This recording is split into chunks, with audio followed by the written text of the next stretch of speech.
तो आज की वीडियो में हम सीखने वाले हैं सिंगल कैंडल स्टिक पैटर्न। तो आप पेन और कॉपी लेके बैठोगे तो सही रहेगा। तो अभी हम पहले सीख रहे हैं कि पहले हम ये आइडेंटिफाई करते हैं कि कैंडल होता क्या है।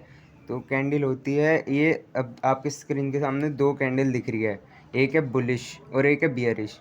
तो जो ग्रीन वाली है वो बुलिश होती है, जिसमें प्राइस ओपन नीचे से होता है पर वो क्लोज ऊपर जाकर होता है। और रेड वाली जो होती है वो होती है बियरिश, उसमें प्राइस जो ओपन तो ऊपर होता है पर क्लोज नीचे जाकर होता है। तो इसको समझ लेते हैं कि ये कैंडल कैसे काम करती है। तो फर्स्ट तो आप इसमें जो देख रहे हो, इसकी ऊपर की साइड ये देखो जब, तो इसमें है, इसको बोलते हैं शेडो, अपर शेडो या विक भी बोल सकते हैं। तो ये होता है इसका हाई, कि इसने क्या हाई बनाया, मतलब कितना ऊपर तक प्राइस गया है ज़्यादा से ज़्यादा। और और नीचे देखोगे तो ये शेडो के नीचे जहाँ पे ख़त्म होता है वहाँ पे होता है लो, कि ये कितना नीचे गिरा है। और इसके यहाँ पर आप देखोगे ऊपर तो यहाँ पे है ओपन और क्लोज़। तो ये ओपन हुआ, जैसे मान लो एग्जांपल के लिए ये 20 रुपये पे ओपन हुई, ठीक है। तो अब ये नीचे जब जा रही थी तो ये ज़्यादा से ज़्यादा नीचे गई, ये 5 रुपये की हो गई लगा लो, ठीक है। तो ये इसकी शेडो की, ये कितना नीचे गई, ये 5 रुपये की हुई थी पर फिर ये दोबारा ऊपर आई और ज़्यादा से ज़्यादा गई 25 रुपये, ठीक है। अब 25 रुपये तो हो गई, अब 25 के बाद ये थोड़ी और ऊपर गई, 30 लगा लो कि 30 हो गई, पर फिर ये दोबारा नीचे आके 25 पर ही आकर क्लोज़ हो गई, ठीक है। तो ये हमारी, अगर ये ऊपर गई है, मतलब अगर ये ग्रीन कैंडल है तो मतलब इसने नीचे से ओपन हुई है और ऊपर से क्लोज़ हुई है। तो इसमें मतलब तुम्हारा प्रॉफिट वाली कैंडल भी कह सकते हैं इसको। तो इसके बाद इसमें बस तुम्हें यही समझना है कि ग्रीन कैंडल में हमेशा नीचे से ओपन होती है और क्लोज़ ऊपर होती है। तो अब जो अगली है ये है बियरिश, यानी मतलब ये रेड कैंडल है। रेड मतलब जब डाउन जाता है चार्ट। तो इसमें जैसे ग्रीन में कैंडल नीचे से ओपन होती है ना, इसमें ऊपर से ओपन होती है, मतलब ओपन हुई, ठीक है। मान लो 30 रुपये पर ओपन हुई कैंडल, ठीक है। अब ये ऊपर गई, पहले तो ऊपर गई, मान लो 40 रुपये तक गई है, ठीक है। पर फिर बाद में एकदम नीचे आई, एकदम लो पर चले जाते हुए ये मान लो हो गई 20 रुपये की, ठीक है।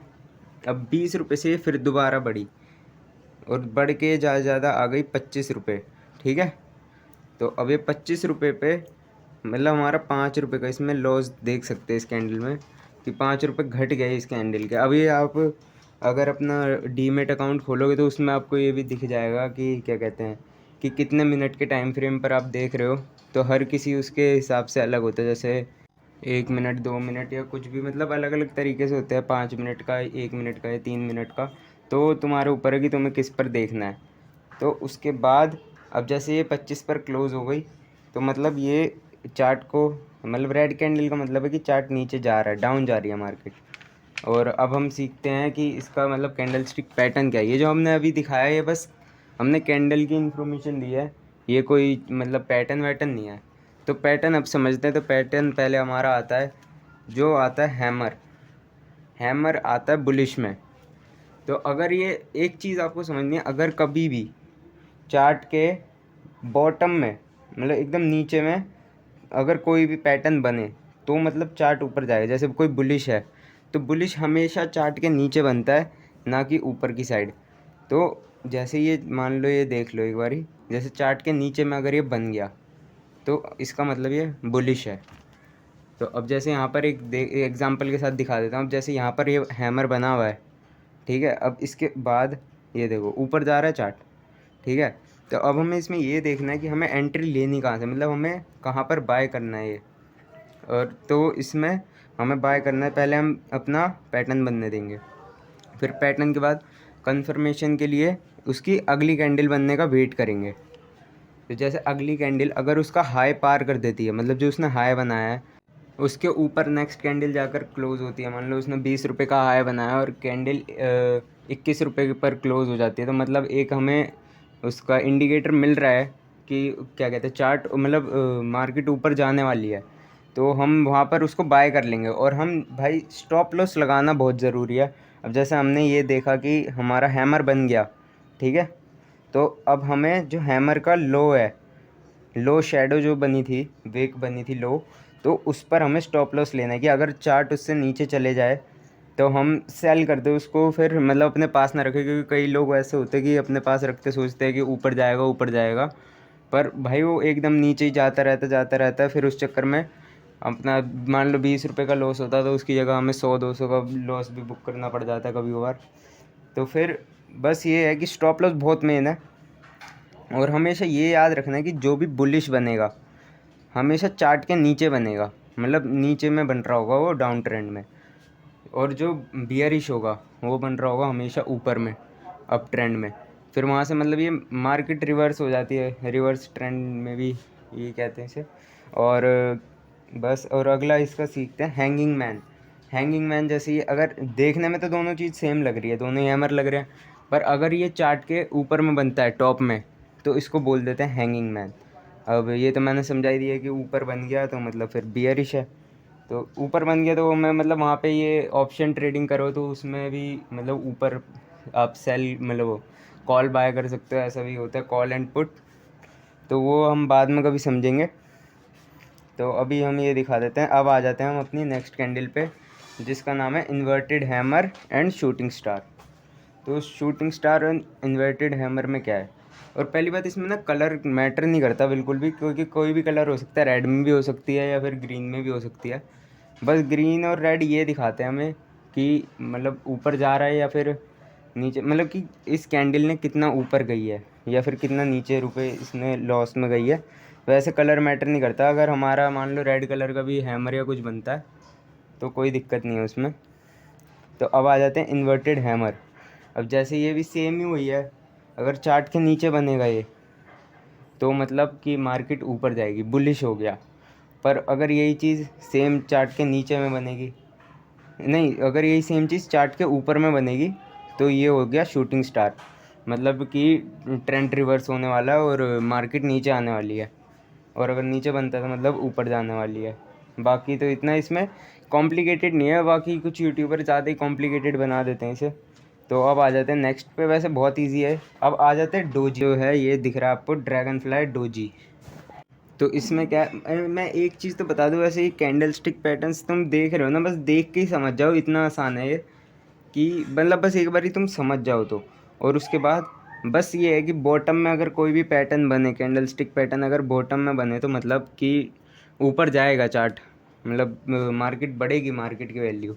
तो जैसे यही डोजी अगर नीचे बन जाता है ठीक है चार्ट के, तो ये हमारा हो गया ड्रैगन फ्लाई डोजी, और ये बुलिश हुआ क्योंकि ये मार्केट को मतलब ऊपर खींचेगा। ठीक है, अब इसका सेम वही है, अगली कैंडल बनने का वेट करना है। और स्टॉप लॉस सबसे मेन है, ये चीज़ तुम्हें ध्यान रखनी है हमेशा कि स्टॉप लॉस ज़रूर लगाना है कि इतने के नीचे गया तो बेच दिया। और अगला है ग्रेव स्टोन। ये ग्रेव स्टोन जैसे अगर नीचे बनता है ठीक है चार्ट में तो मतलब चार्ट ऊपर जाएगा, पर अगर ऊपर बनता है तो मतलब नीचे आएगा, बियर हो जाएगा। सेम चीज़ है, इतना कोई कॉम्प्लिकेटेड नहीं है। इसी वीडियो को 2-3 बारी देखोगे तो आराम से तुम समझ जाओगे, या तो एक बारी में ही समझ जाओ तो भी अच्छा है, पर अगर 2-3 बारी तुम देख लोगे तो तुम ज़्यादा अच्छे से तुम्हें दिमाग में बैठ जाएगी, बहुत ईजी है। तो अगला आता है हमारा बुलिश स्पिनिंग टॉप और बियरिश स्पिनिंग टॉप।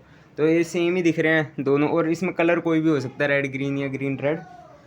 तो कलर तो भाई मैटर करता ही नहीं, कलर तो भूल ही जाओ। कलर बस ये दिखाता है कि क्या कहते हैं, एक कैंडल डाउन गई है या अप गई है, मतलब क्या चल रहा है मार्केट में, बस ये दिखाता है। बाकी पैटर्न के अंदर नहीं कलर मैटर करता बिल्कुल। तो अब ये सेम यही चीज़ है, अगर ये चार्ट के नीचे में बनता है यानी बॉटम में बन जाता है तो मतलब मार्केट जाएगी ऊपर, और अगर चार्ट के ऊपर में बनेगा तो मतलब मार्केट नीचे जाएगी। अगर नीचे में बना तो उसको बुलिश स्पिनिंग टॉप बोलेंगे, ऊपर में बना तो उसको बियरिश स्पिनिंग टॉप बोलेंगे बस। और ये जो अगला है मारूबुजू, तो मारूबुजू को देख के पहले तो कंफ्यूज मत हो कि एक साथ 3-3 कैंडल भाई कैसे आ गई, मतलब 6 हो गई टोटल। तो भाई ये है कुछ नहीं, ज़्यादा फ़र्क नहीं है दोनों में, एक ही मानी जाएगी ये तीनों। तो इसमें बस हल्की सी शेडो ऊपर नीचे है, बाकी कोई फ़र्क नहीं है, तुम कोई सी भी एक ले सकते हो। बस हाँ ये है कि शेडो अगर ज़्यादा हुई, मतलब अगर हल्की सी ना बराबर सी शेडो हुई तो उसको मारूबुजू मान सकते हैं, पर अगर शेडो ज़्यादा हुई तो वो मारूबुजू नहीं होगी। या फिर अगर छोटा सा ही बॉडी बना उसका तो भी वो मारूबुजू नहीं मानी जाएगी। तो इसके आगे हम अब देखते हैं कि ये मतलब चार्ट में कैसे दिखती हैं।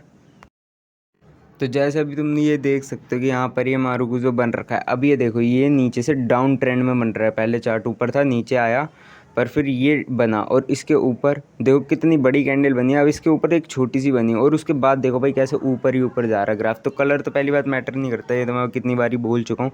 बस मैटर करता है कि डाउन ट्रेंड में बनना चाहिए तो वो बुलिश है, और अगर अप ट्रेंड में बनता है तो वो बियरिश है। तो अब देखते हैं बियरिश कैसा दिखता है। ये तो हमने बुलिश तो दिखा दिया, अब बियरिश देखते हैं। तो अब आ जाते हैं बियरिश में। तो बियरिश में क्या है, बियरिश में ये देखो, ये पहले तो मतलब चार्ट तो डाउन ट्रेंड में आ रहा है, पर इसमें ये देखोगे जो इससे पहले वाली कैंडल बनी है वो इसको अप ट्रेंड की तरफ दिखा रही है। तो मतलब ये अप ट्रेंड में बना है, यानी ऊपर चार्ट के ऊपर में बना है, नीचे में नहीं बना। तो ये बियरिश हुआ है, मतलब ये अब वहाँ से आप देख सकते हो ये प्राइस मतलब उल्टा ही जा रहा है, नीचे को जा रहा है, डाउन जा रहा है।